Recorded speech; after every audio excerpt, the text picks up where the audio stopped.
Thank you. Thank you, Jeremy. But not to put too much pressure on you, but given that your target are those that can't go to the regular bank for a loan, how many people do you see come through your door on average, and how many people do you expect to see in the future? Much has been talked about how much money you have in your portfolio. Okay.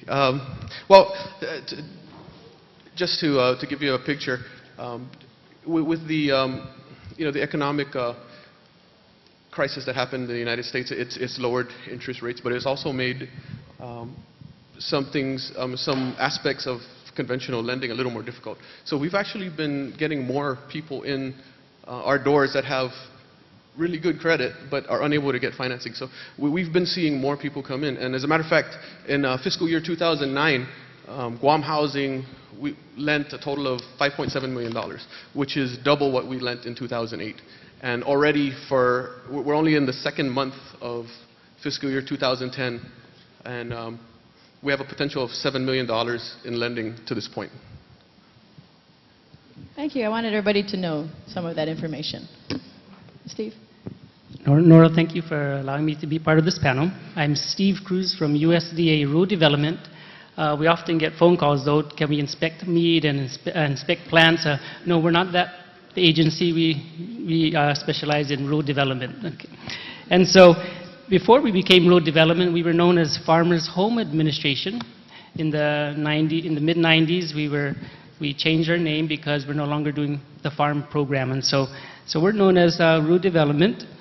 And anyways, as far as USDA's mission, it's to help rural Americans to improve the quality of lives.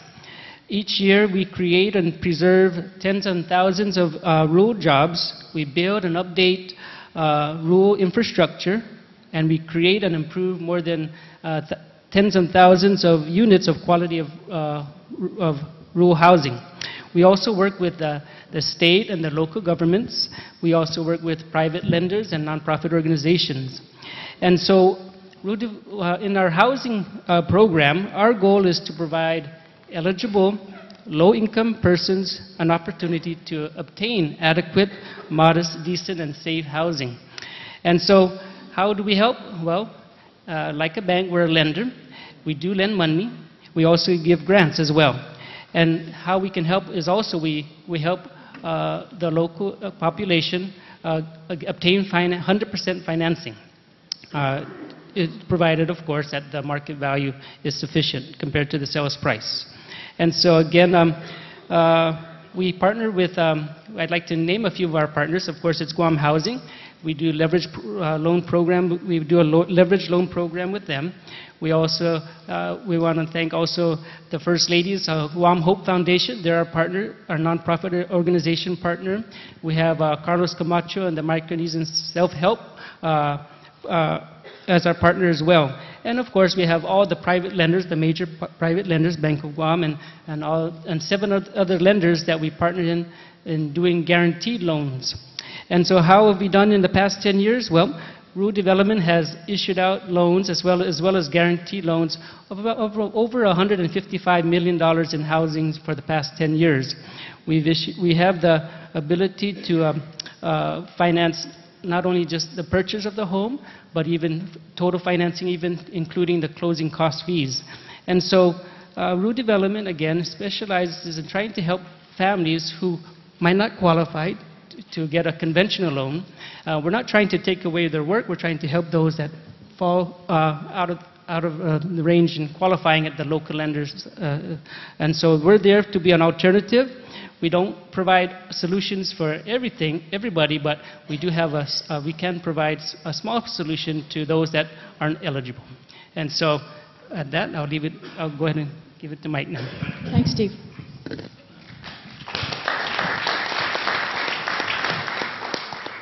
Thank you, Steve. I'm with the Guam Housing and Urban Renewal Authority. Most of you out there know us as the folks that run the Section 8 program. And more particularly, the Section 8 program of a very long waiting period. We have 2,500 vouchers that are pretty much leased up at the 98% rate. And some of you older folks out there may remember us because you feel yourselves as survivors of the 3 urban renewal projects we've implemented over the years. But GURA does more than that. We also build community facilities such as senior citizens, Head Start classrooms, fire stations, and police stations. But we have also been engaged in building affordable housing and also in making sure that there is an adequate supply of affordable rental housing.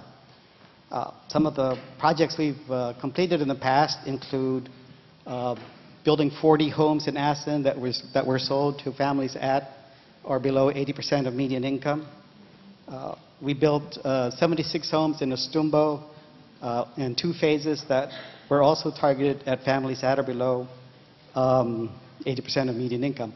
All those houses were sold below $100,000.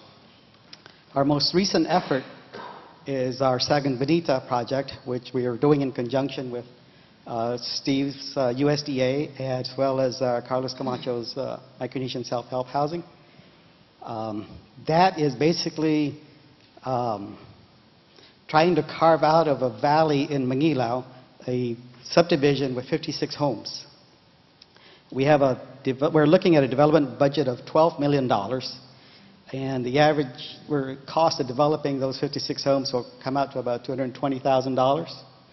We are looking to try and sell it at an affordable rate of $150,000. Basically, all those houses will be financed through Steve's program. And so you see the cost of constructing housing, especially when you're starting from scratch with raw land, is very expensive. We completed housing study recently, earlier this summer, and basically the projections are, with the military buildup, we are looking at having to produce at least 3,000 affordable homes over the next 5 years. So we're looking at about, if we stay with this $220,000, we're looking at having to find $660 million. Now that's almost double what the annual rate of real estate sales are that Siska mentioned. We are looking at a variety of financing options. We're looking at our low-income housing tax credit program, more partnerships with USDA, and probably down the road we have to look seriously at mortgage revenue bonds, even though Guam's 2 previous attempts have failed. But we feel that there's going to be a lot of pain, basically, that we are going to be experiencing over the next 3 years in terms of housing. But we should be able to alleviate some of that. Okay? That's it. Thanks, Mike. Before we go into the questions, I wanted to ask the 3 of them more about the Sagan Bonita project. I used to work for GURA, so I was there when they started the groundwork. But I think it's a very good example of working together. And my first, just about that project, how long has it been in the making? Just to explain to people how difficult it's going to be to meet the demand. We're on our 2nd year. We spent about a year going through the development, the plans for the subdivision, getting it approved,